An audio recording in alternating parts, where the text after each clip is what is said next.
అదేవిధంగా దాదాపుగా green energy ప్లాంట్కి సంబంధించి 28,000 కోట్ల రూపాయలతో ఒప్పందం చేసుకుని దాదాపుగా ఆ పనులు కూడా ఈరోజు కొనసాగుతూ ఉన్నాయి. కాబట్టి వీటి వల్ల ఉద్యోగాలు వచ్చాయి, ఉపాధి అవకాశాలు కలిగాయి, లక్షల మందికి అవకాశాలు మెరుగుపడ్డాయి. కాబట్టి ఏదైనా ఒక పర్యటనకు వెళ్ళినప్పుడు ప్రజలకు సంబంధించి నువ్వు పెట్టుబడులు తీసుకురావడం, ఆ పెట్టుబడులకు సంబంధించి ప్రజలకు ఉపయోగపడేటువంటి విధంగా చేయాలనేటువంటి తాపత్రయం ఉండకుండా మీరు ఉన్నటువంటి సమయం మొత్తం జగన్మోహన్ రెడ్డి గారిని, వైఎస్ఆర్ కాంగ్రెస్ పార్టీని దూషించడం, తోలనాటం, దానికోసం ఉపయోగించి ఈరోజు ఇంత నీతి మాలినటువంటి విధంగా ప్రవర్తించడం సరైనటువంటి పద్ధతి కాదు.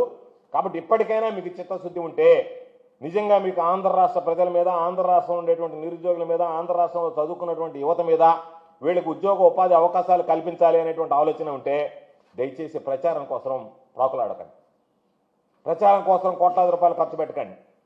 వాళ్ళ పట్ల చిత్తశుద్ధితో ఏమేమి కనికొట్టు విద్యలొద్దు, ఉన్నది లేనట్టు లేనిది ఉన్నట్టు చేసేటువంటి పరిస్థితి తీసుకురావద్దు.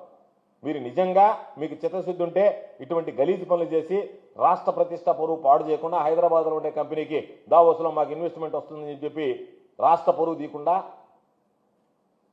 దయచేసి చిత్తశుద్ధితో ప్రయత్నిస్తే మంచిది తప్ప అక్కడికి కూడా వెళ్ళి ఇక్కడ రోజు తిడుతున్నారు, రోజు మా మీద పత్రికలు రాస్తూ ఉన్నాయి, ఉన్ని లేని అన్నయ్య అని అన్నీ రాస్తూ ఉన్నాయి, సంబంధం లేనటువంటి వార్తలన్నీ రాస్తున్నాయి. మీకు ఏది ఇష్టం అనుకుంటే ఇది ఈ రోజు రాయండి అంటే రాసేస్తున్నారు, అది వాస్తవ అవాస్తవం అనేటువంటిది చూసుకోకుండా.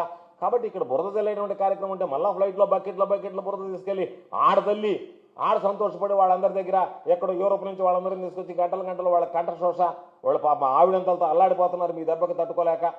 కాబట్టి దయచేసి ఇటువంటివి లేకుండా ఇప్పటికైనా చిత్తశుద్ధితో మీరు దావోస్ వెళ్ళారు కాబట్టి అక్కడ ఏదన్నా ఈ రాష్ట్రానికి ఉపయోగపడేటువంటి పెట్టుబడులు, పరిశ్రమలు వస్తే దాని మీద దృష్టి పెట్టండి, దాని మీద చిత్తశుద్ధిగా పనిచేయండి.